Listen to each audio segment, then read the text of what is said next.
Hello, everyone. Hope you're going to tune into today's Afterthought. Afterthought is when we have a conversation with a recent guest about some previous questions that I missed that I probably should have asked. And so now we're going to ask those questions and we're going to do it live. And I'm so grateful again to have Candace Carter. I call her Candace. What's wrong with me? Her name is Constance Carter, and she will be coming on stage with me in exactly 1 second. Hey, Candace. Hey, C. Don't Hey, worry. Everybody calls me Candace, so don't even worry about it. It is no, a and it's another woman. But check this out. The other woman that's named Candace, I called her Constance. So I'm gonna get it together. I'll answer to whatever. Just I'm don't great. call me late for dinner. Got you. I'm glad to have you here today. I'm so grateful, Glad to be especially here. now that you're here in the DMV that you just have fallen in love with. Yes, I love it. I love the DMV too. I really do. I've Are been you a from lot here? of different. I'm a native. I was born and raised in DC. How long have you been in the Bowie area in Maryland? I've been in How long you been in Maryland? Bowie. I moved here in 2015 Okay, from DC. from DC. Okay. I had a house that I was living in on Capitol Hill. So I stayed there. I was there since 2000. Okay. And then I came here in 15 and I've been Okay. here ever since. Before Okay. that, I was raised in upper Northwest Vine. You know where Walter Reed Hospital Center is? Yeah.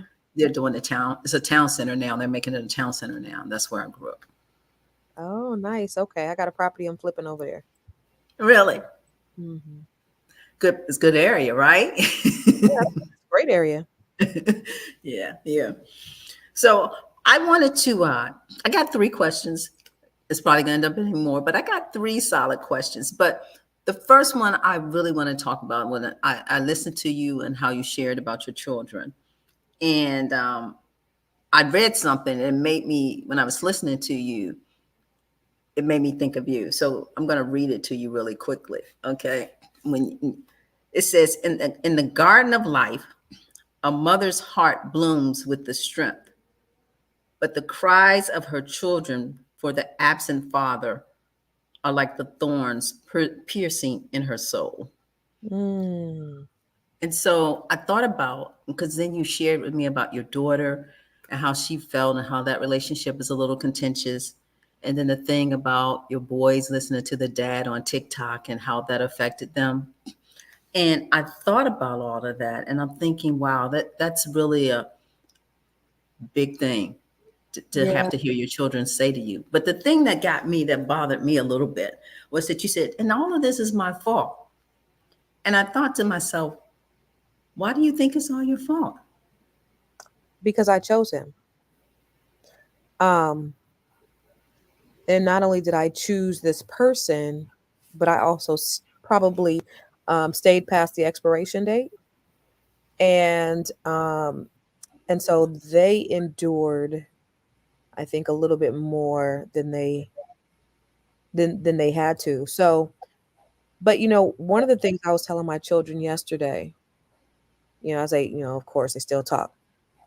And what I do know, I can say this, um, both of us, he and I, we did the best that we knew how to do at that time based upon our backgrounds, our upbringings, all of those things. I don't think that he led with ill intention on Mm-hmm. anything when they were coming up. So I think a lot of the things we just do the best that we know how based upon the tools that were given to us, the things that were instilled in us. I can't say the same for now. I don't know who this person is today, but I can say that. So yeah, I would say, um, you know, and people often say, girl, you was 15 when y'all get together. You was, but Right. I don't know. I just like, what does it say about me? That's what I look at. What does that say about me and my choices? Yeah. Well, you mentioned that you were 15. Um, and you made the choice at 15. Well, what do you think you I knew got it? married at 22. Okay, and y'all got married at 22. Yep. So yeah, I mean, I I married the only thing that I knew, my only experience. So that was my first boyfriend, my first Hmm. love, and all those things. And that's the only thing I knew. And we shared a lot of core values back then, in terms of our belief system, in terms of, our belief in God. And we were both in the choir together. And we went to church initially together. And we both shared the same faith. Um, so those are the things that guided my decisions, I would say. But still, I guess hindsight being 2020, you think, well, there certainly were red flags, but you also know that because you having this shared faith, what marriage means, it means covenant and commitment and contracts, and you stand before God and all of those things. So, you think about that, like, I gotta thug this shit out. Like I said, I gotta thug it out till I die. And that was the thought process. But at the same time, I don't know, I just like, but so even now, what I talk about, because I've been single pretty much for 4 years, and I got my phone, my my goals and my list and what I want, and I was like, my picker's off. I don't even know what I want. I have no idea what I want, so I just got to let go and let God, because I have no idea what's going on here, what's the right thing to do. Let me just let him figure it out. So that's kind of where I am with that. But I'm like a novice out here in these streets. I'm like my dating skills is probably that of a 16-year-old, because I don't have a whole lot of experience.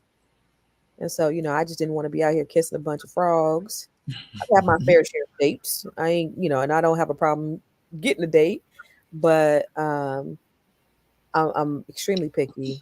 But it's really due to um, what I had been through, I would say. So I hear you met 15, married at 22, and the original question is, why do you think it's your fault?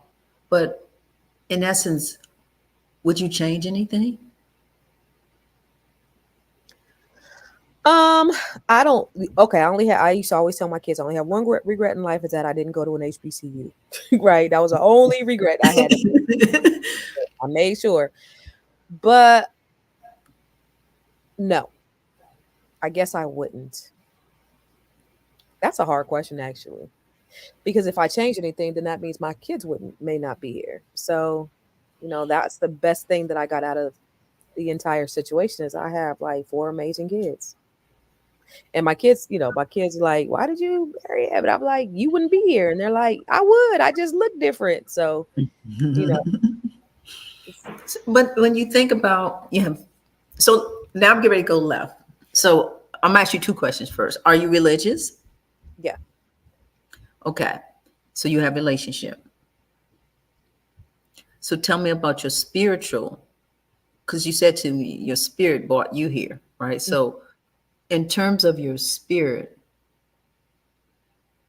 do you believe that you and he had a spiritual contract to bring these four beautiful kids to life? Oh, that's a good question. I would imagine so, because they're here. Do I believe that, this person was my soulmate? No. But obviously, us bringing these four human beings to life, yeah, that was maybe the specific purpose. And so I guess I got to be okay with that. Absolutely, right? So at the end of the day, you guys bringing four kids who have work to do in this world, who are going to make their stamp on this world, Yeah. and Yeah. whatever you guys were supposed to learn together. Like, I'm sure you've learned a lot in the last 30 years. Oh, yeah.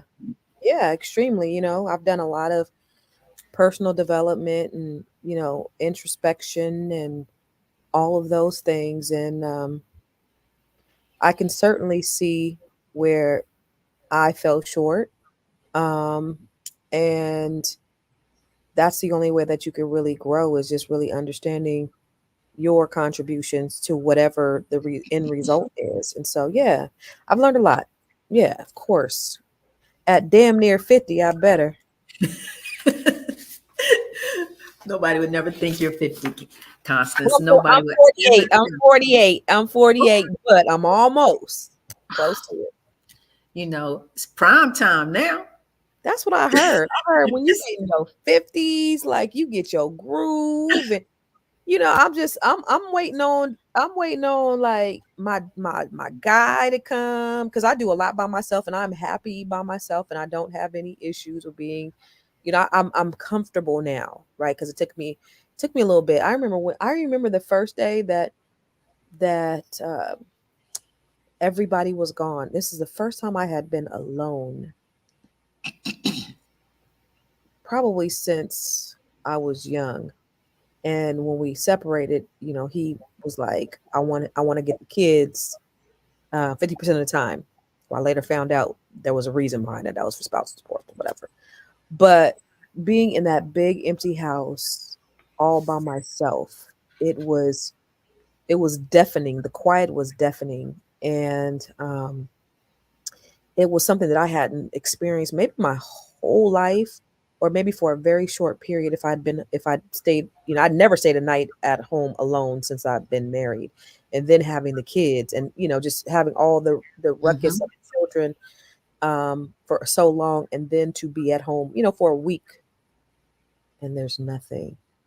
And that was a very uncomfortable feeling.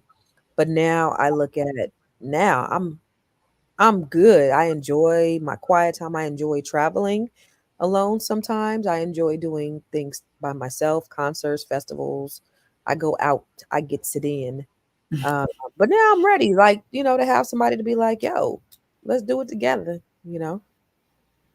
So speaking of that, because I got abused the last time in terms of you asked me the question like, what is the purpose of getting married in the latter part of your life? Well, I'm not saying I want to get married. Huh? I don't want to get married. Wait, I wait, wait, wait. just want to hang out. I want a companion. Why try to get married, girl? Come on now. So, and I just want to have a homie that I can travel with. That's what I'm talking about. Let's Oh, just a homie. So you step. uh, a playmate. A monogamous playmate. You Okay. know, Okay. yeah, somebody that I could count on, depend on. But yeah, marriage is nowhere near any part of the thought process at this point. Now, if I meet somebody that makes me want to get married, he has to be a pretty spectacular guy. Spectacular. Absolutely. I am not desperate, nor am I pressed. And I'm like, what's the rush? I'm not trying, like, slow down. Because I be hearing about people like these women want to get married. I'm like, why? But I do understand, people like that security. Yeah, that ain't what I'm interested in. I'm just interested in one single person that I could just hang out with. That's it. You know what hangout sounds like, right? What does that sound like? Tell me. It sounds like I said, it's just like a playmate. It's not really, it's someone who entertains you. Okay. Okay. I could take it, because I haven't had that at all. I'll say so. I haven't had any. Look. My bed slopes on one side because I sleep on one side, I'm with and only you. one person's been sleeping on this one side for the last 4 years. So I haven't had. I'm gonna be fixing my hair. I haven't had that type of companion in 4 years. So right now it's just, hey, let's. Now again, I haven't. It's not that I haven't dated anybody or been out or hung out, but I haven't been with anybody. I haven't had any kind of commitment, and I'm talking about a commitments, but I'm not talking about a marital commitment. Does that make sense? It makes sense. But I mean, okay, let me turn the tables on you, sister girl, here we Tonya. go. Here we go. So, I mean, you're not married? Are you married? Oh no. Are you interested in getting married? um Have to you the been right, married? no, intentionally. Why? At a younger age, I didn't want to get married because there were so many things I wanted to accomplish.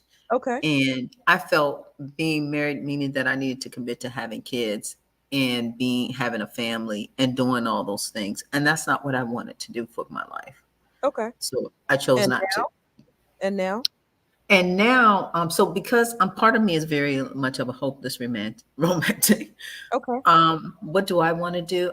I don't know. I really have said to God, because I've had some relationships that were like, yeah, you know how you look back and say, why? Like, why did you do that? What was the purpose? You know, but like you, we agree clearly on this point.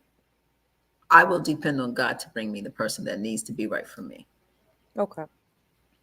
So, but you Uh, are interested in marriage. if we are aligned to be married. And I think spiritually I'll know that. I And really, if you died without being married, would you die with regrets?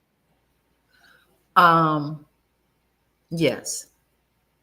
Okay. So that is a desire of yours. The reason why is because, so let me step back for a minute. So you can see my mindset. Do you believe in reincarnation?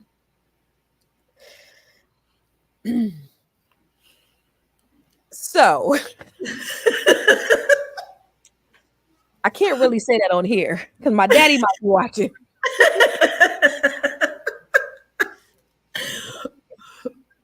Okay, So just don't ask me whisper. that Just question. whisper it. Don't ask me that question. That's hypothetically. Hypothetically. I mean, hypothetically, if we came back, sure. So, Energy doesn't die, it transfers. so in my mind, I've been here probably many lifetimes before. This is my perception.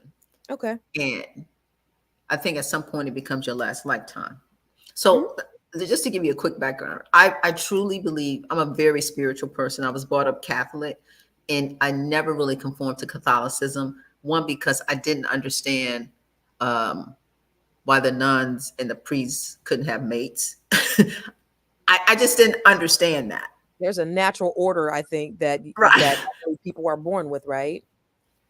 I mean, people need some kind of affection, right?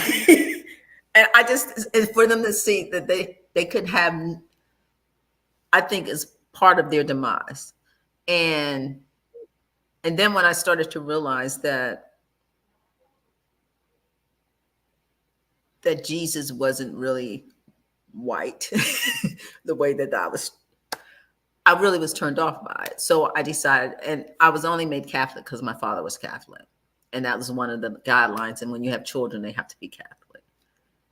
And so as I've gotten older, I've become very spiritual. Like I'm not Baptist, I'm not anything. I'm just a person that's spiritual. And I believe that in God and the higher source. Actually, I know there's a higher source. And so I've done a lot of therapy in my life, and I've also had spiritual advisors. And so based on that premise, which is my thought about reincarnation and talking to different people and different spiritual advisors. And what I've really been told that this is my last lifetime. Like I've been here many times.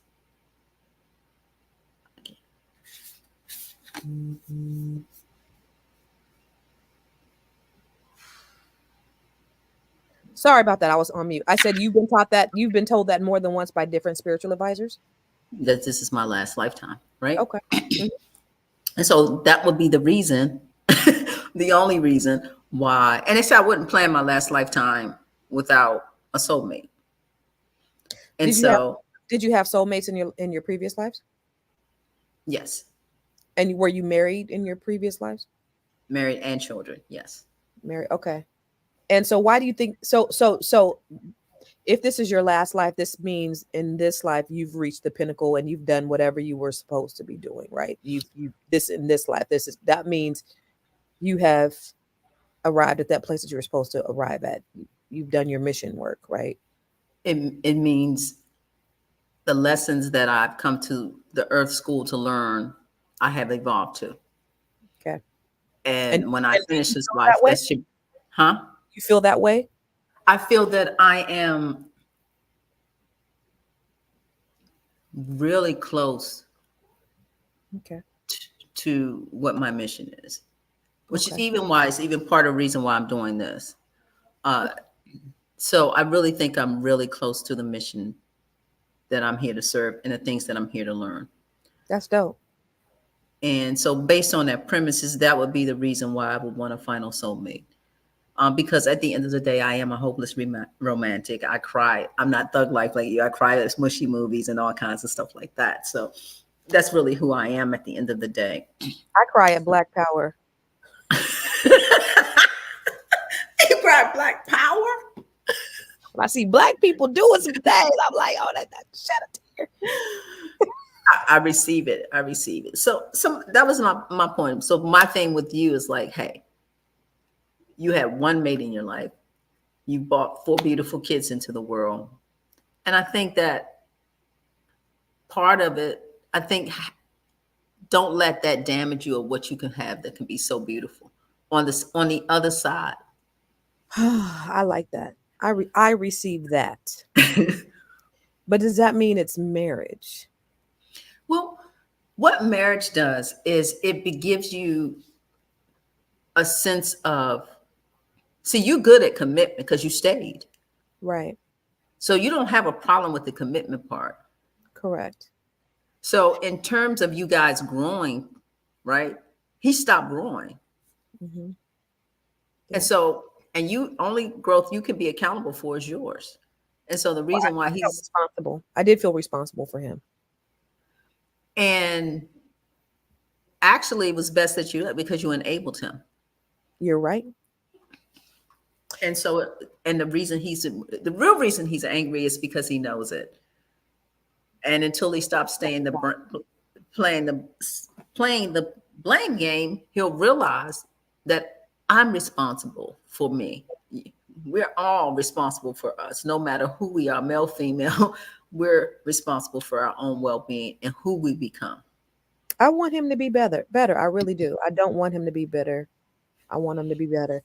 But when you talk about marriage and me, it being a beautiful thing. So because I worked extremely hard. You remember my motto, nobody works harder than Constance Carter. I worked extremely hard to build this empire. I worked extremely hard day in and day out to build a beautiful life. My kids are my why. My kids are the reason why I worked so hard. My family, he was a part of that. Mhm. And so Exactly. when you talk about marriage and the legal ramifications of marriage, and then to have a judge or a lawyer say what you can do or you cannot do with the things that you've worked so tirelessly for is very disheartening. And it would be something that will kind of make you steer clear of the legal aspects of marriage because, you know, I worked my ass off and then it was like, this ain't yours, this ain't yours, this ain't yours. You got to give this up and give that up and give that up. And I'm the type of person that I'll give it. I just don't want you to tell me I gotta give it. Let's you and I come together and come to an agreement or a consensus. But you have somebody else telling me what I gotta do. So for me, that's sort of what the damaging part of what marriage was to me is it, in the event of dissolution. Not only do you have the legality part of it where you have somebody coming in and saying what you got to do, but it can really be extremely contentious because I didn't get married to get divorced, but then the person that you marry is not the same person you divorce. And so I still feel all of the hard, because hard things are hard things. And so I Mm-hmm. feel all of those things, the results, the end results of the divorce. Those it was hard. I told you I did a domestic violence restraining order. I told you that, right? Mm-hmm. Mm-hmm.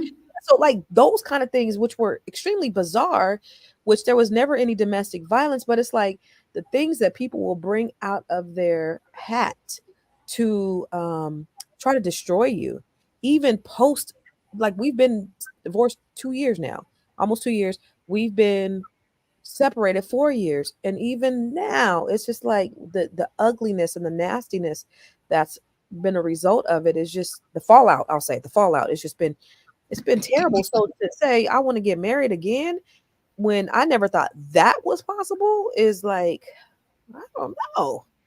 But I receive what you're saying is don't deny yourself a beautiful experience.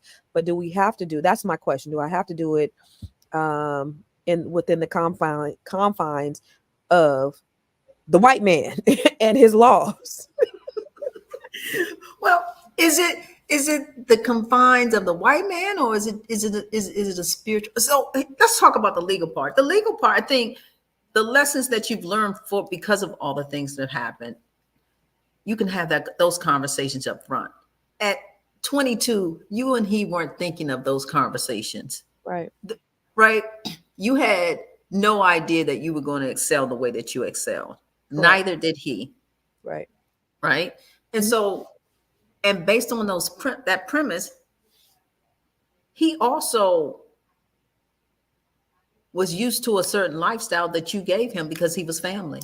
He was Right. your husband, right? Yes. Yes. So, and so it just worked out that there were certain things you had to do just because.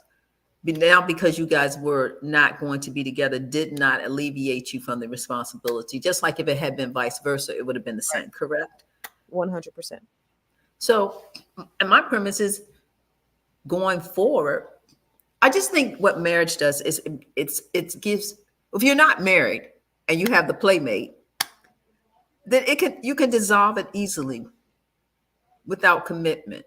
But when you, and I would hope if you got married again, you're marrying from a whole different perspective of 48 years plus, Yeah. right? So it's not you think about it, you really were a child getting married.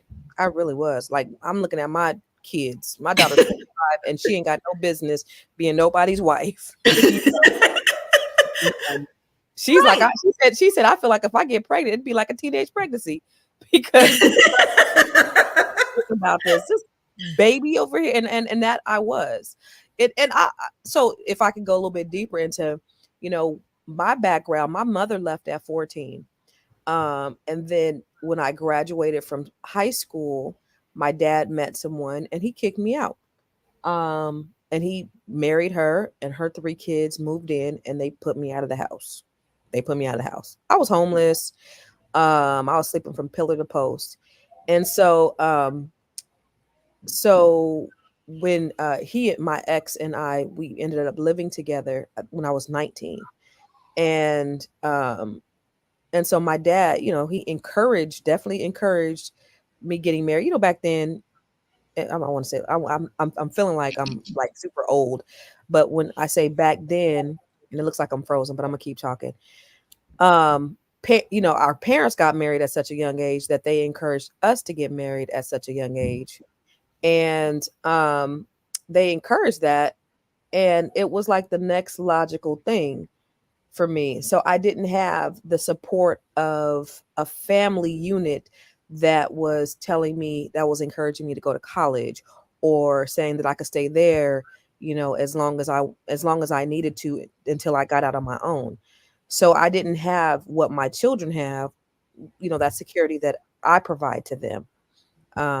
So getting married at 23 or 22 was like, yeah, that was like the next logical step. Got it. Got it. I'm frozen, And I and I don't know know. if you're How frozen, do but I I, can see you. But if I can you may, see me?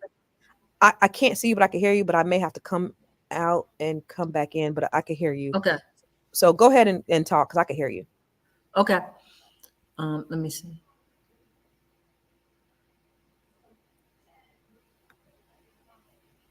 Yeah, it went totally black. I'm black now. Yep, totally black. No, you're black. You're black. It went black. Okay. Okay, but I'm still frozen. You, yeah, you are. Yeah, go ahead and talk to me. I may I may just hop out and hop back on because it did. I was on a podcast earlier and it was doing this, and so Go I, ahead. Go ahead. Pop out and come back. I'll be here. I'll wait for you. I'll be right here. I got to close all my browsers. I'll be right back. Okay. I hope people are listening. I really, really do. Oh, I see. We have three whole people. I'm grateful. Thank you guys for listening. Truly, truly. Constance is so cool. She has been an entrepreneur probably the majority of her life. And she had a real estate firm called Catalyst Real Estate in California. And she was the first Black woman to really achieve a millionaire status in the state of California with the real estate company. So that's something to be very, very proud of. Uh, and I met her through a Lisa Nichols conference in Spain, where we got together and it was a lot of great women there, and it was a great opportunity to just sit with different people of like mind from all over the world, Asia, Greece, Spain. We met a lot of wonderful people during that time. So, and then I saw that she ended up coming here to DC, and I reached out to her to come and do the entrepreneur with me. And for you guys who don't know what the entrepreneur is pretty much basically about being taking care of the business of self. Hey, Constance. Hey, girl. Hey, Girl, we hadn't talked in a while. So glad you're back. it's been so long time no see. um, so what were we saying? We were talking about something, but Marriage. marriage. Yeah. Yeah. So So you're marriage. saying basically what I heard you say is that I understand what you're saying, Constance, but if you don't have that legal commitment, then it's easier to dissolve than if you do. Exactly. It's no, and it gives each person a sense of Security. which emotional security, right? The strength to know that this person has decided to commit to me, to through for better or worse, through health and sickness, the whole thing, right? It's going to take a special man to get me to commit to something like that. I tell you the truth. But he might be out there. I'm not even yeah, he might be out there. So, You deserve it. thank you. Thank you for saying that and I appreciate it. Yeah. Yeah, Thank you. absolutely. I mean, and s- special, God has always made someone who can be directly aligned with you Yeah. right in the moment. He I love knows and so I wouldn't even, I'm just saying, I think you're such a beautiful person. I think at the end of the day, don't let the 30 years that have passed, you've gotten 4 kids, you had so many grateful experiences, you have so many people. I just don't even understand why. Like, I think, and this is me like being mushy, I think you should have the happily ever after. Absolutely. that would be ideal. You know? I hadn't even thought about it, but yeah. I mean, I don't want to die like a cat lady, but I got 4 kids. They're not gonna let me. No, so my son said, have you seen Divorce in Black? I haven't. Everybody's saying it's got some kind of 0 rating, so I don't know. Yeah. So if you look at it, so my son said to me the other day, Mom, that was exactly your situation. Oh my God, it was you, and he was like, the only thing is she had a rebound, and your rebound was us. It's like, first of all, I got men. I got dudes. So don't act like I ain't got y'all ain't my man. Oh man, he said you had us. Yeah, he had us. And she got, she had her dude that, like, shut up. But yeah, it was definitely. I watched it yesterday. Was at the charging station. I was like, okay, I could see. So what I see from that, and if you ever take a look at it, what I see from that is that because Megan Good's character, she was like so patient and so loving and so kind. I'm like, y'all see me like that? And his character was the antithesis to that. Um, So it was definitely interesting because, well, that's what I got from that. Is like, okay, you guys see me as that, which is cool. I can appreciate the fact that they see me as this patient and loving and kind person. So that was kind of cool, but it definitely it wasn't like that. But my son was like, it is exactly you. So the weird things I think in my mind, both of them have recently been divorced, right? Yeah, Megan, a couple of years, and then Corey, what, a couple of years. They both yeah. had been divorced. And I thought, I was like, well, how ironic for them now to be playing Couples these, getting divorced. Yeah, right? yeah, that's true. Huh? You I didn't know, and what they bring to it, like, what do how could you not bring a part of your experience, Yeah, even though you're definitely supposed to and be that character, really engage and be that character, but how could you not bring some of your experience of being divorced to that? I And no, go ahead. no, go ahead. I was just saying I agree. And so, but the thing with Corey, they showed a clip of him, and I think, I don't know what was it, Tia, Tamara, whoever he married, one of the twins, right? And he was very sharp with her, like cut her off and speaking and stuff like that. Yep. And then when I look at, he says now that he cried every day about it, da da da da da, right? Yep. And then I think about Megan and her being with the pastor Devon, right? And they were together 10 years and they did the whole book, The Wait and everything. And I heard her say sort of like she thinks she prophesized their divorce because they got divorced 10 years after being married, the same as her mother and father Mm, got wow. divorced. And that was the sole thing she was so afraid of, right? Wow. And so she's like, I love differently now because now I don't have that's happened. So now what else am I going to worry about? Wow. Right. And then she gets with the gentleman she's with now, and something about him just seems very controlling to me too. Mm. But that's just I don't know them from a can of paint. That's just my perception. It's like, wow. Oftentimes I think we get back with who we married. So you have to be careful. Ooh, Lordy. Right. And sometimes we start searching for something else and we don't Yeah, really I mean, know. but do you think about that? Because obviously there were some things, even for me, when you're in a relationship, and being in relationships, there are some things, certain things that you look for in a mate, certain values that you may have had, and then there obviously there's things that you like, so you may pick up some more maybe toxic things and end up repeating the same cycle. You just never know. Right. So I can see that being something that happens to people for sure. That's why it's so important to heal. I mean, like, it is just so important to heal. You ain't lying. It is. And I do feel like I'm so glad. I had one situationship, and it was a brief situationship. But it taught me so much about what I like, what I want, what I need, and what I deserve.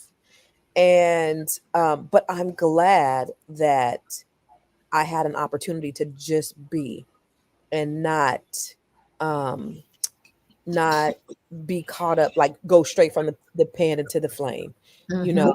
Hmm. Um and so many of us do that. They, in order to get over one, you got to get under another. And I desired that so bad because I wanted to get through this pain of heartbreak. I absolutely wanted that. I prayed for it. But I'm so glad that it's not something that God gave me, because I needed to heal, like you said. And it's paramount that we don't bring our baggage into the next situation. Of course, you're going to have your history and all that stuff that you've accumulated over the years, but you got to know what it is, that the things that you offer, the things that you deserve, but the things that you also want to give, and the people that you want to add value to, and how you want to add the value to them. And so this 4 years for me has been not that I've been preparing for somebody, but it's really, really understanding and being comfortable with me. And it's important. Now, I don't want to do it too long. Like God, okay, I done learned. Go ahead and hook me up. Wrap this thing. You say it's going into 5 years Yeah, so let's go ahead and wrap it up. Please, now. please, in the name of Jesus. But it's going to come when you least expect it. That's how things You work. They are come when you absolutely least expect it. right. And I got so much stuff to do and I got so many things to focus on. But I certainly did. I really was like, like praying for that replacement, even from the situationship. And I'm like, you know what? I'm good. Um, I'm good by myself. I don't need, and I certainly, and then there was a time where I was just like, maybe I just should just, maybe I'm looking for the wrong thing because I was looking for, I've gone out with a lot of people and I was looking for this spark that just didn't exist. And if the spark didn't come like that, they got thrown away.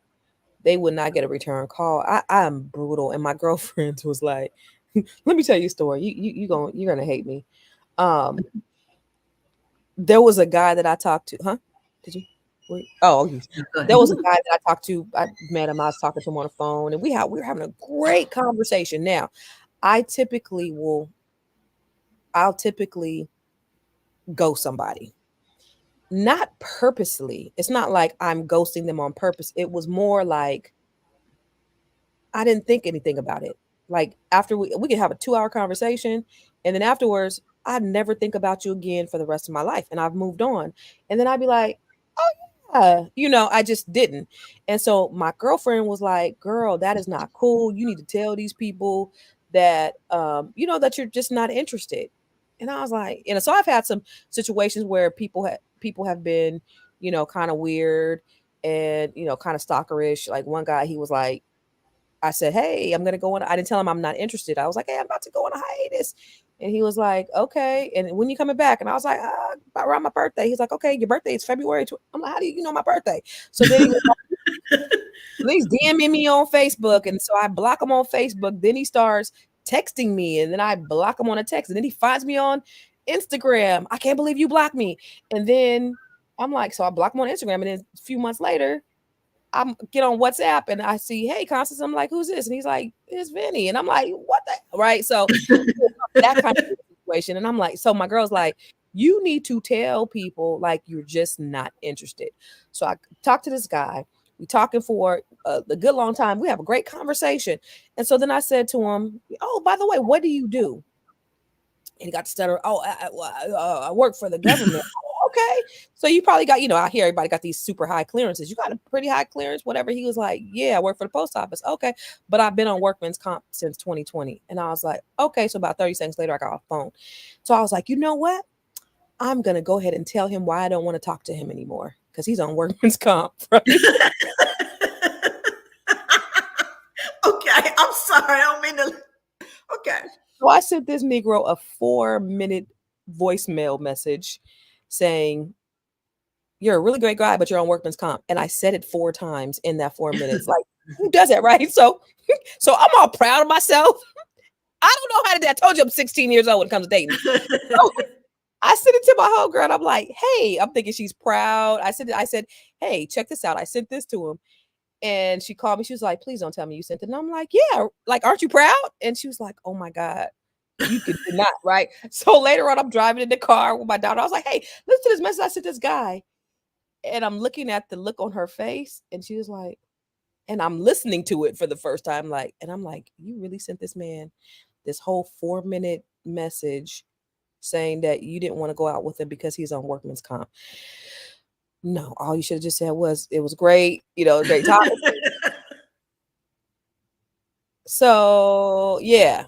Anyway, I've been trying to kind of change the dynamic of how I interact with people, and I felt like if the spark didn't happen right away, then maybe I just throw them away. And so now I understand that the importance of cultivating relationships, cultivating It doesn't have to be like instant chemistry explosion. And that's what I was looking for. Like if I didn't have that, I was just like, okay, well, next. Well, did you Next. have it with the situationship? Yeah. So that was why you were That intrigued was the because you. measure. That was the measure. But Mhm. then it took a minute, but then I was like, then I got over it. I was like, yeah, no, that wasn't a real true measure. But that was the measure for me. Like, hey, it didn't happen like this because we clicked really quickly and we had this great synergy and it was cool until it wasn't. And then I was Mhm. like, okay, so that's what I'm looking for is this quick connection, and it didn't, and it wasn't happening. So I don't believe that it has to happen that way anymore. So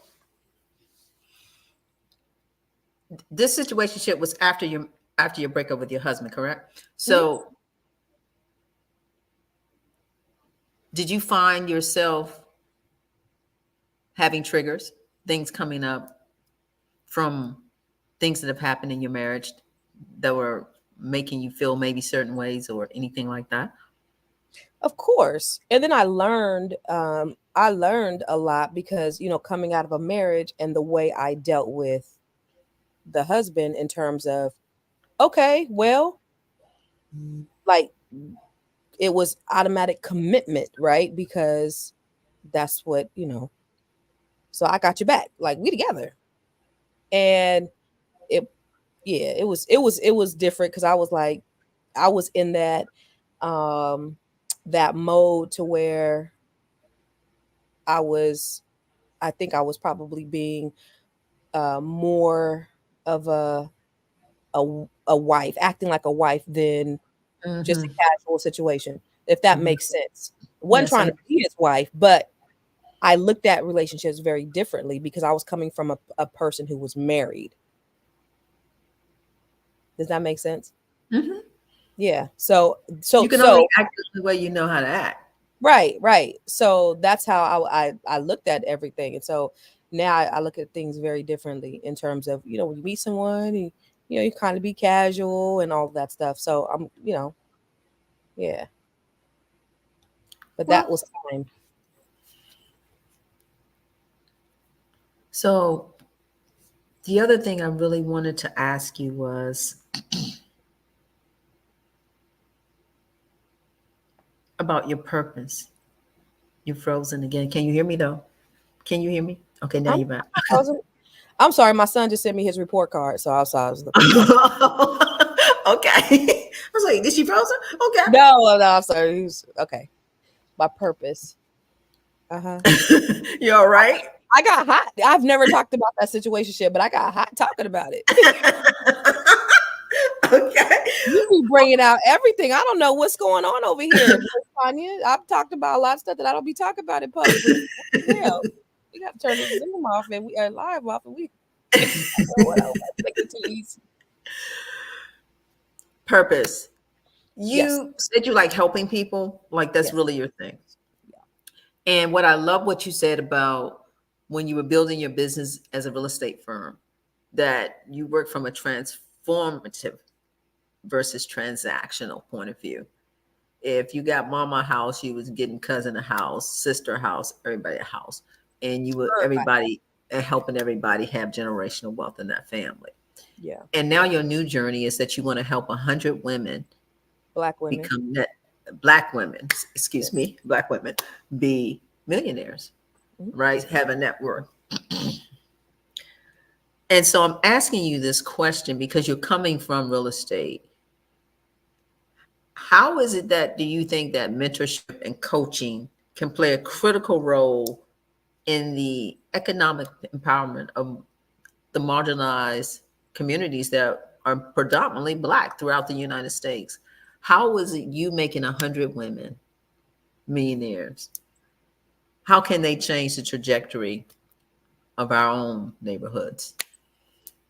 There's an African proverb that says, when you teach a man, you teach an individual. But when you teach a woman, you teach a nation. I got it. Yeah, I'm with you. So I believe that you having the mindset of being able to teach um women they're going to spread it out to their communities. But to your point, it's extremely important. You talk about mentorships and coaching. When you look at people on high levels, extremely high levels, look at Oprah Winfrey, Mhm. she talks about having a coach. When you look at TD Jakes, he talks about having a coach. When you look at Michael Jordan, he had a coach. When you look at all these people that play at such a high level, Magic Johnson, he had business coaches. And the reason why, the CEO of Google has a coach. Tony Robbins has a coach. So when you look at all these people that are playing on high levels that have coaches, you got to think, if they have coaches, then why shouldn't everybody have coaches? The issue is, number one, people don't want to invest the time, nor do they want to invest the resources um, in order to have some type of self improvement. Now, if you can't afford, or if you don't have anybody that can coach you, grab a mentor, right? Because mentors and coaches are two very different things. But Mhm. even just being around like-minded people, there's that saying: if you're around two successful people, you're going to be the third. If you're around, George Fraser once said, if you're around three hoes, you're going to be the fourth. It all determines your circle. Your network, your net worth. Those things are very true.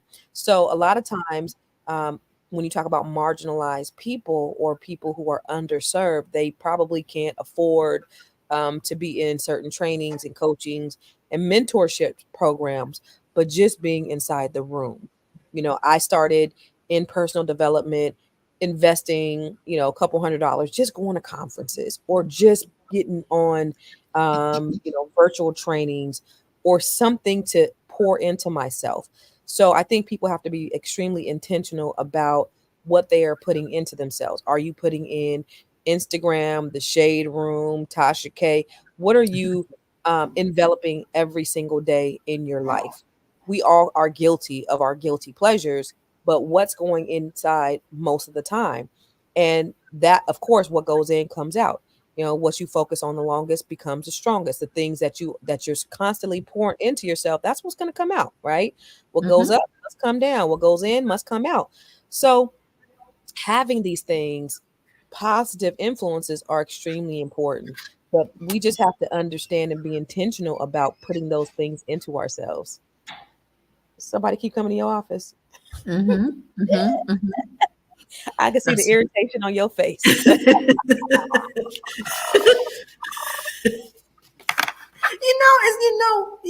and it's not like you didn't tell, right? Right, right, right, Okay. right. I do that. I I'll just turn want the to say mic off. I'll turn the mic off, and I do like this. This is what I do just when somebody say something, come in here. I'll turn the mic. Nobody will know I'm talking. I like this. Get your ass up out of here right now. But nobody knows. Couldn't even tell I was cursing somebody out. Oh my God.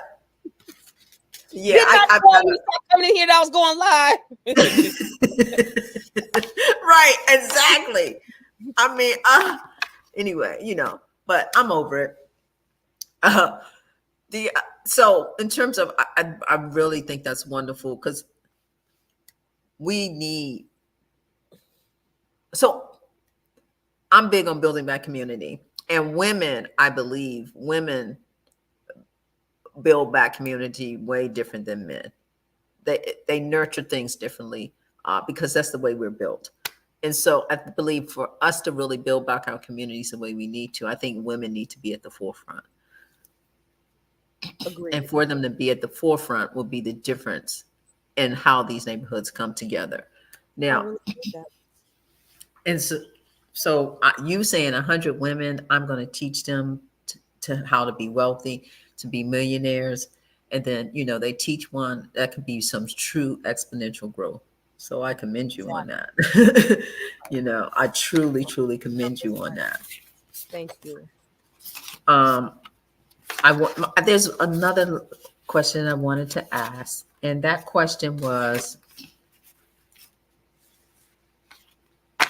in terms of your spiritual life.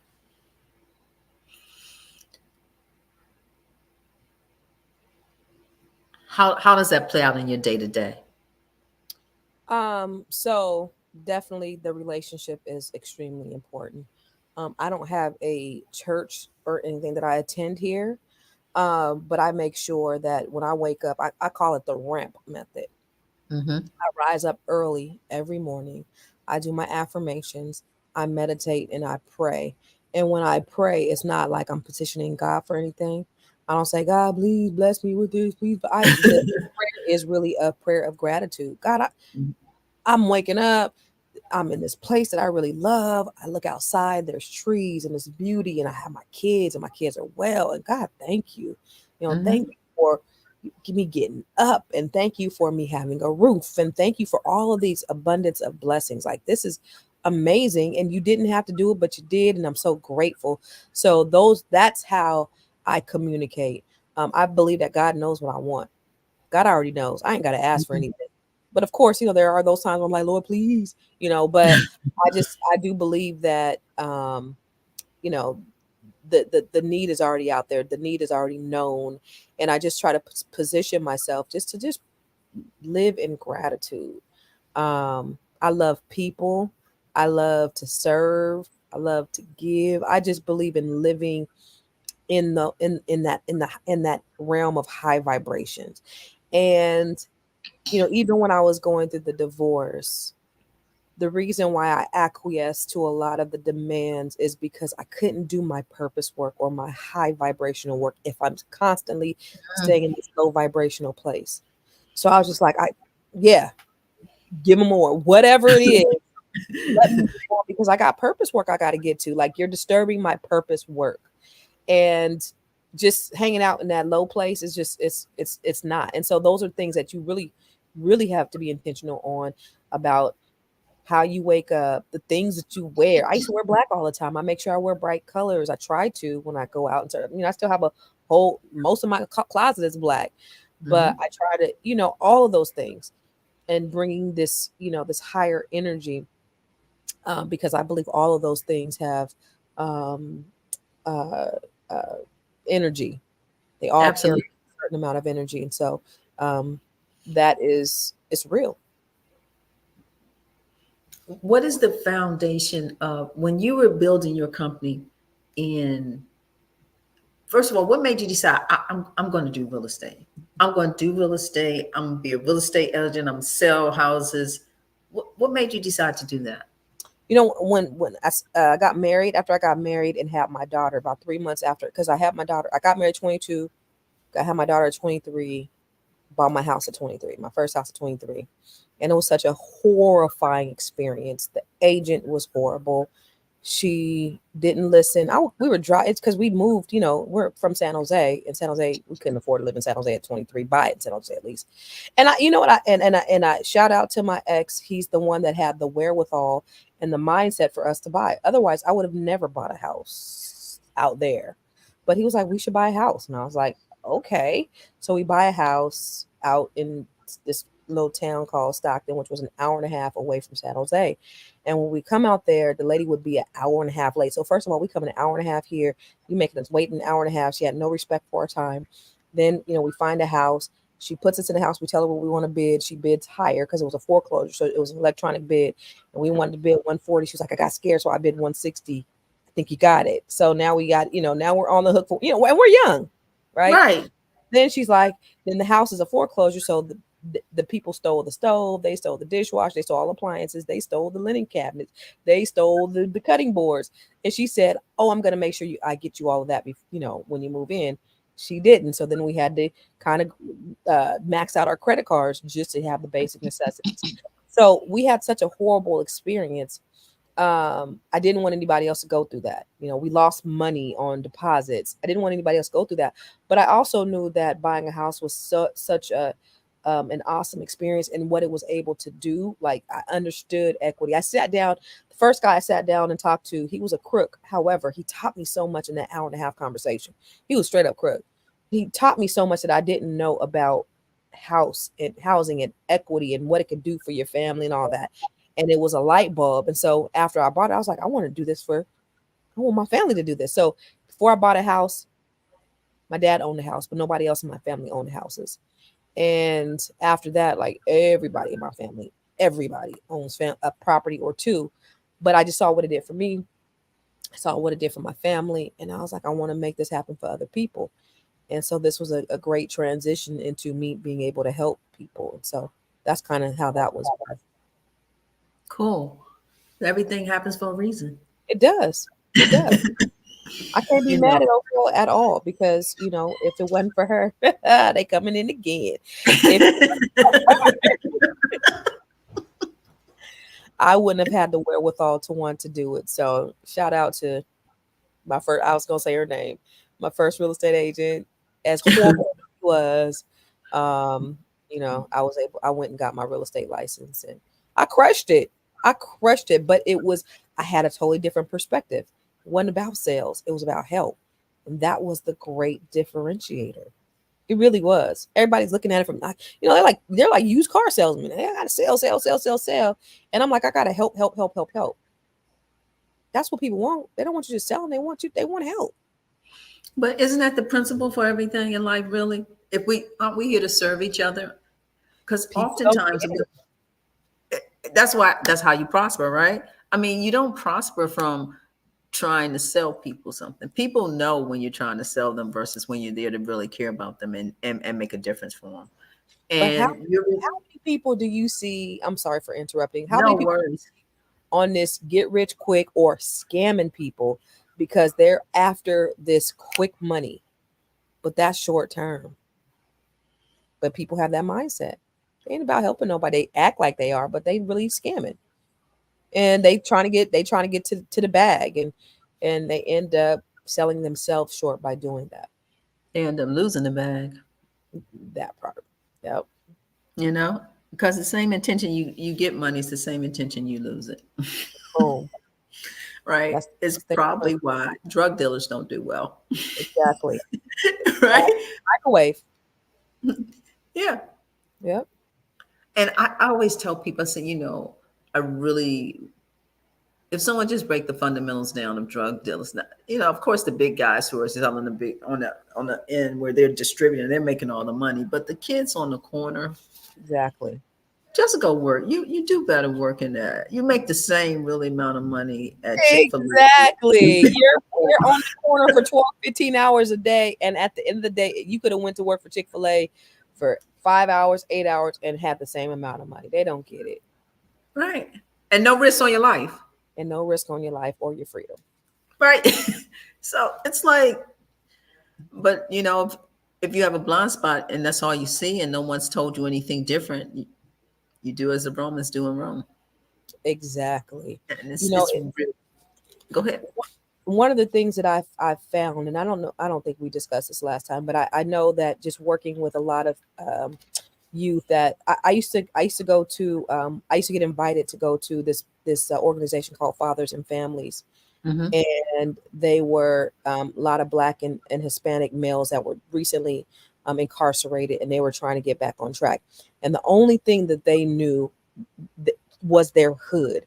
And so they would say, we would take them to regular restaurants. They didn't know because they'd never been outside this 3-block radius. They've never been to McDonald's. So that's all they knew. So when they took them when they exposed them to a regular restaurant, they didn't know how to order. My kids have been ordering from the waitress since they're 3. They didn't know how to order from a waitress or a waiter. That's how limited the thinking was. And I remember there was a gentleman, young man, I was talking about stock.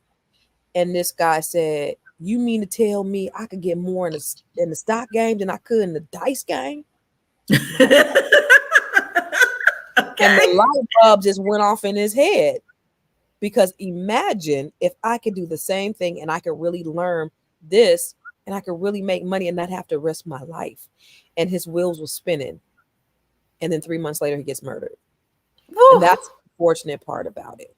But to see these limitations, the proximity is everything. If they have proximity to something different. That's why I was always intentional about not just taking my kids to amusement parks. It was like, let's go to a museum. Let's go to the Redwoods. Let's go to different types of places because I want you to see different types of things. Access and proximity. It's a game changer. So now can a little boy come and try to show, take my daughter to Burger King because she's used to having filet mignon, right? Because this is what I've exposed her to. My sons, hopefully, you just don't know. You pray. My sons are great. I'm not speaking anything, but they've been exposed to a lot of things. So I don't see them going out in the corner trying to sell dope because they've been the exposure, the access.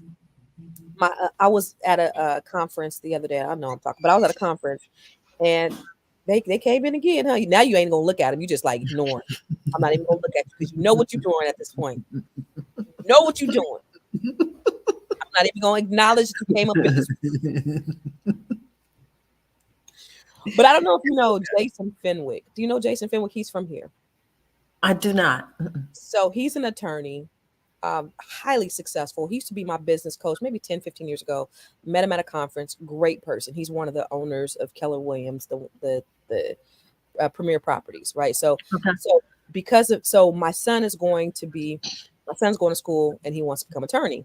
So Jason's an attorney. So at this conference last year, I took my kids and I introduced my son to Jason. Now, Jason is very straightforward. And so my son was like, hey, I want to transfer to another college. Do you think anybody could write a letter for me? I said, call Jason. Jason said, I'll do it. Tell him to call me this day at 1. My son didn't tell me that he blew off the call. He called him at 1:50. And Jason said, it's 1:50 now. He's like, well, I was working. Can we just do it now? And he said, no, I have another appointment. So Jason told me this over last weekend. And he said, Constance, I did it because of you. Do you know how many people want my time?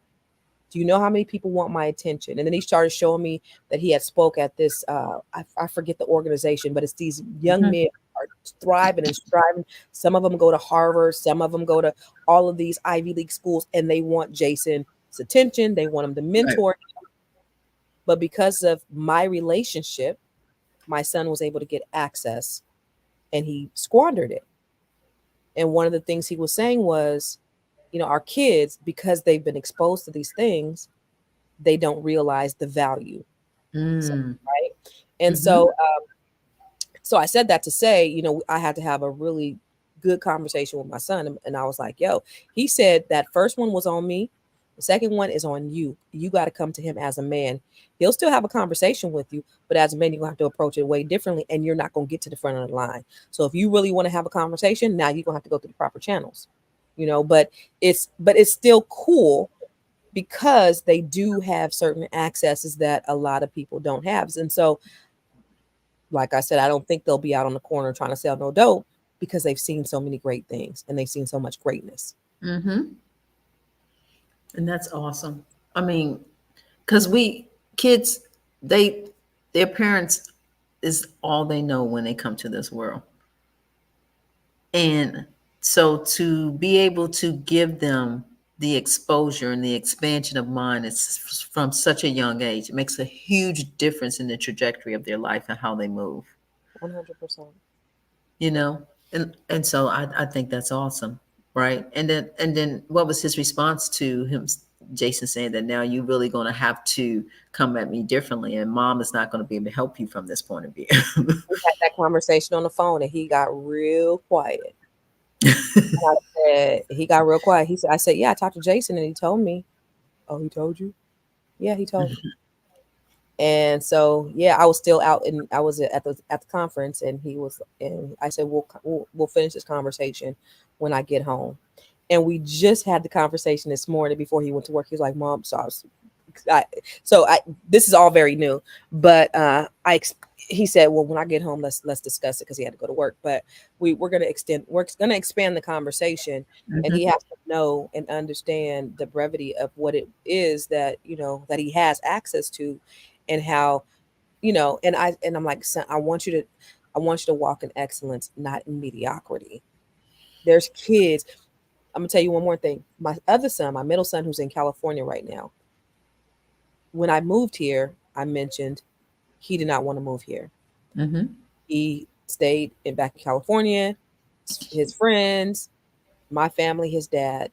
And so he was okay, but then he got in trouble, and I moved him out here, and he fucked it off, right? He did not do well Um, he was a junior. He didn't do well.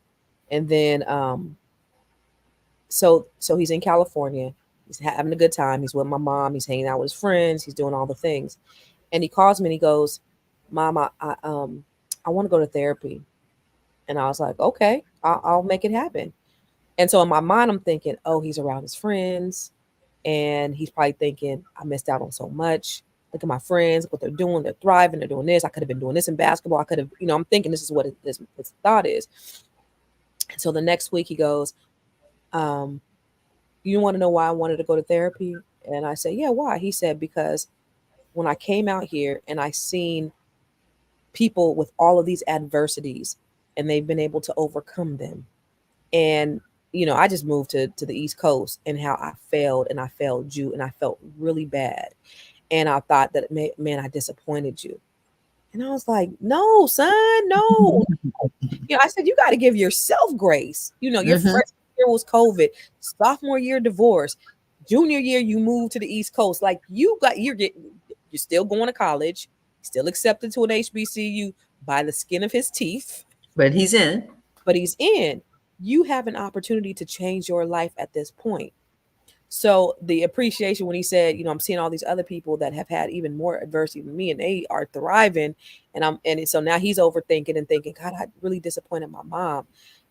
That made me feel really bad, but it also is like, he understands Mm-hmm. and he's very self-aware. Very. And that's a good thing. How many kids are self-aware at that such a young age, right? TikTok, I'm telling you, TikTok, they be having all kind of stuff on there where these So, kids be, they be, yeah, do you think? How do you think we would be if we had If we had TikTok when we were coming up, and horrible. I don't think because it's good and bad, Um, it's good and bad. Like we was able to do some shit and nobody knew. Whatever they do, everybody knows. But they also, I would say my kids probably are way smarter than me because they have mindless information that they receive. My youngest son is always telling me some mindless facts about something extremely highly intellectual that I have no interest in, but he has these random facts, and it's all because of social media. So anything they want to know that they could find, but also anything that they want to know that they could find. So right? that's the good and the bad. I think, yeah, it's a lot, and these kids they got too much access to too much.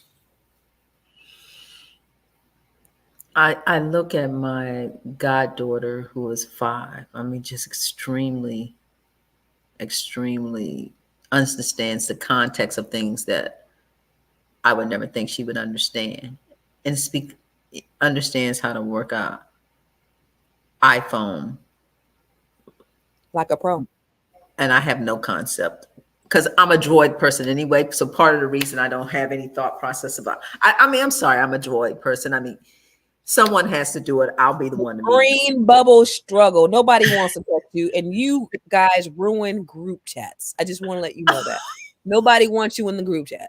Nobody. Want to know where to fuck up a group chat? Invite an Android person. Androids, androids No, are we got actually. great cameras. Okay, great. Okay. That's all You you got to guys say. have. Our You cameras have. are better. Okay. You guys have great security on your phones and great marketing, and that's it.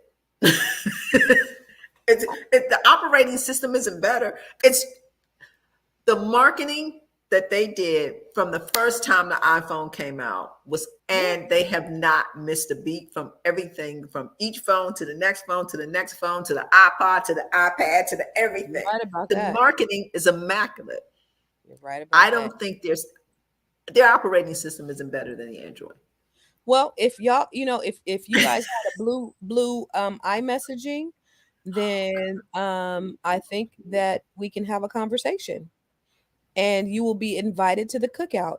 But right now, you guys are not invited to the cookout because you guys have green bubbles. And if I send you a video, it's going to be blurry, and if you send me a video, it's going to be blurry, and it's just certain limitations that you all have. and we don't Would want it no be? part of it. No, it's because Apple intentionally made sure that we couldn't talk. They make sure that we can't be. They make sure of it so they I can think keep iPhone made monopolizing the sure. market. iPhone made sure y'all didn't. I mean, Android made sure y'all didn't. They said we gonna make these bubbles green. We want to be separate, Here we different. go. Here I'm we go. just saying, just saying. It's too much thinking for that iPhone stuff. It's too deep for me. My It's too mother much. loves the iPhone too. Yeah, it's too much thing for Androids. You know, anything you got to learn that's new, it's always difficult to try to learn new things. And I think that's the kind of the issue is just trying to learn new things is because I tried to learn an Android and I was like, oh, this is, you know, if it's not something I can learn in the next, 2-3 minutes, I don't want to do it. I don't want to spend I a whole lot of received it. time. Me too. And we all have the attention span of gnats these days or of goldfish. So if it's too difficult, we're just not interested in trying to figure it out. And we're just going to stick to whatever we have. Exactly. But Mm-hmm. my mother, she loves the iPhone too. I I tried to bet get her on Android. She told me, "Get me off of this immediately." I'm sure she probably cursed you out for doing it. Oh yeah. And my mother's what 85, and I'm sure she's like, she cursed your ass out real good for giving she's her. like, I don't know why you like this phone. Why you like this phone? But I will say they're more affordable, and you guys do have that because iPhone, because their marketing is so great, they've overhyped, and it's really not worth what we end up paying for. And then we end up getting the 13 and the 14 and 15, and they all end up working the same. I finally got off that train of all these damn upgrades to do the exact same thing that my previous phone did. That's just stupid. So Well, I'm glad. you need to pay for the packaging. Yeah. But exactly, my phone looks exactly the same as Yeah. my last one did. It's stupid. And then when they upgrade the operating systems, you're basically doing the same thing. But remember, they were slowing down the iPhone. So didn't they make a law against that they can no longer slow down the operating Yeah, system? I think they did. I think Yeah. they did. Yeah. So ain't no need for me to upgrade. Make you buy. Isn't that crazy how they could do that? Yeah, no, that should have been against the law, but that's what they do. Yeah, it is what it is. Apple. Well, I've just been talking your head off. We've been here an hour Great. and almost 20 minutes. It's been awesome. I've been having a great time. And I appreciate you coming back and sharing your thoughts with me. I appreciate you doing this live with me. Thank you for the invitation. Really, I'm happy that you even considered me. Oh, here we go. You could have asked anybody in the world, but you considered me, and I appreciate it. Thank you, JC. That's what Jay-Z said? Is that what he said? You could have been anywhere else in the world, but you're right here. That part. He was right. Yeah, it's true though. It absolutely is true. Yeah, it is true. I appreciate that. But since you're here in the DMV, we must hang out. Absolutely. Listen, I love to listen to live music. So anytime I think there's some stuff happening tonight. Gerald Albright is here, and I was Blues Alley. No, he's in Annapolis. Is it Wolf Trap? So he's Annapolis is the Rams Head Live. Rams Head, that's where he's at. Okay. So he's there right now, and I know him personally. He sent me the link, and I was like, oh, I'll get the ticket later when it's almost time, but it's probably time right now. And there's so much stuff. That's the thing that I absolutely love about this area is that there is so much to do.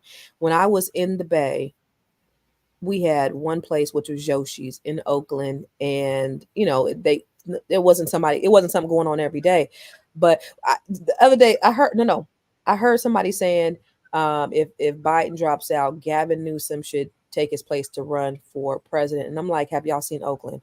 All they gotta do is show videos of Oakland, and they will run Gavin Newsom as far away as possible, because the laws that are in place in California right now, where they're not, I don't know what they're doing, but they're not convicting people or something. I don't know what the hell's going on, but it's lawless out there. And so to be here, and I know that there's crime and things in DC, everywhere. but we have choices. And that's what I love is the choices. I go to my neighbor's house. My neighbor had Dougie Fresh, at the backyard barbecue last week. They had Mhm. Raheem Devon last year. You know, Mhm. I could go over to up the street. Oh, shoot it at the country club. Secret Society was there last night.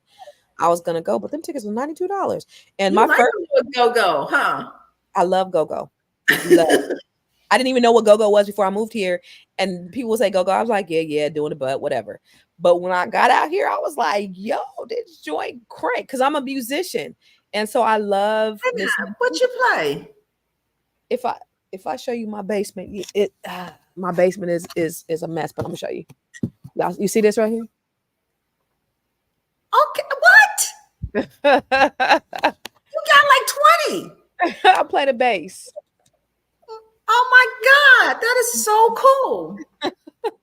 So yeah, so I love listening to live music. It's like the best. It's therapy, and I love go go, but it's always every night of the week. If I wanted to go out, I could go out. And last year, I was buying tickets to everything because I was just trying to figure things out. Well, what's good, what's not. And last year, like at the country club, I would have certainly bought a ticket to go see Secret Society for $92 last year. This year, I'm like $92. I could see him free on the Perch rooftop on Friday. I'm gonna go. Nah, I'm good. Where on Friday? Huh? Aren't they in downtown at the what is it? It's a hotel, right? They play at Perch. Society. Perch. Okay. Perch rooftop at the I forget what hotel that is, but yeah, they're there. They're there. Cambria. Cambria Hotel. They're there Okay. tomorrow. They don't really do go-go that much anymore. They do more covers now. Really? Okay. Yeah. But I like all of them. Yeah, I like all of them. I love them. I like what's the girl group Donabella? They're Yes. dope. Yeah, Yeah. they yeah. I love all of them. Yeah, it's been awesome. Amazing. I'm trying to tell you. That's all I need. I can go listen to some live music, give me a nice drink, and I don't meet a stranger. So if I go somewhere by myself, I'm gonna be besties with the Right. person next to me. So it's so cool. That's all I want. I don't want to be the old lady at the club. So I don't like going to clubs. I don't like that. I Did you say don't. the old lady at the club? Stop. I feel like really stupid. I feel really dumb. I feel like, are you too old? But I would love to even have game night. You know, go to a friend's house for game night. We just play some spades or play some Uno, fry some fish. That would be totally cool. One of my best nights here, I was at a friend's house and he lives around the corner, and it was maybe 6 or 7 of us. And from maybe midnight to about 4, somebody had the aux and they were playing music from the 70s and the 80s that we knew. And we just stayed and we sang all night. That was probably one of the best nights I've had here. It was so fun. That right there, I could do that. Listen to music. Music is my thing. So I don't Got got you. to be outside like that. Just that's it for me. That's life. Got you. Well, definitely we must hang. For And I look forward to hanging out with you. I do too. I really I'm do. I'm so glad that you're over your thug life.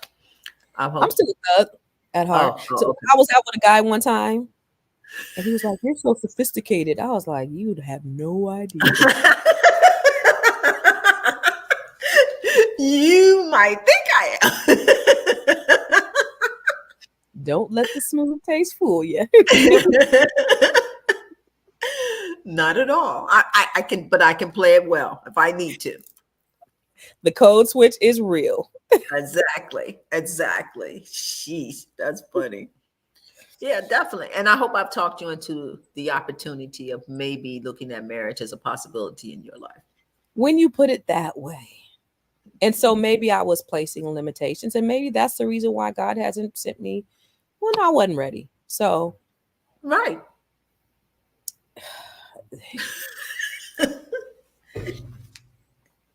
Yeah. Need you a good man. girl, You if said the men out here way better. 100%, but they all cheaters and they ain't shit.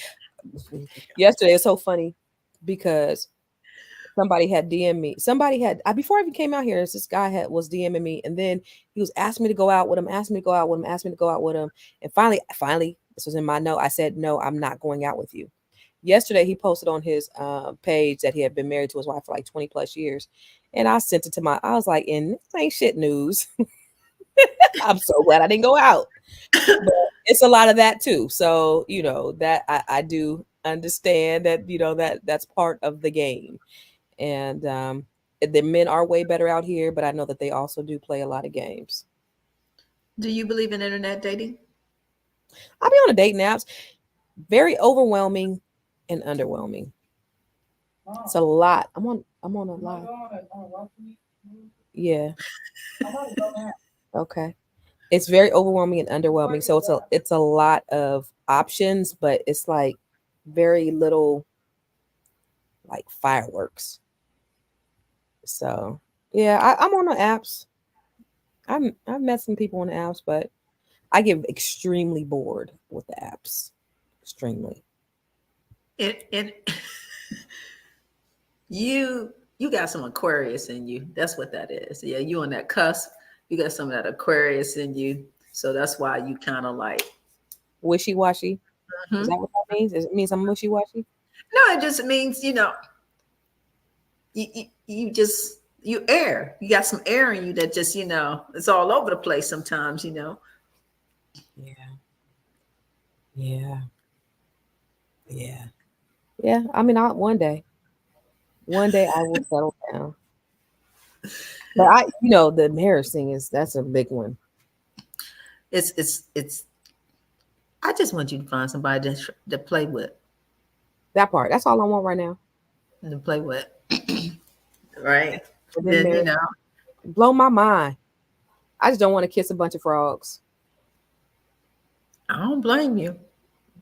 Yeah. I don't blame you. Kissing a bunch of frogs is not a good look. No, You know what I mean? at all. At all. Yeah. And so, yeah, I am so, again, grateful for you coming on this live with me. I hope that our conversation has helped someone, just one person. That's all. Just one person. They heard one thing we said that might have made a difference. Because the whole point of the entrepreneur is that you understand who you are so that you can be the best version of yourself every day. Amen. Thank you, Constance. I appreciate you. Appreciate you. Talk soon.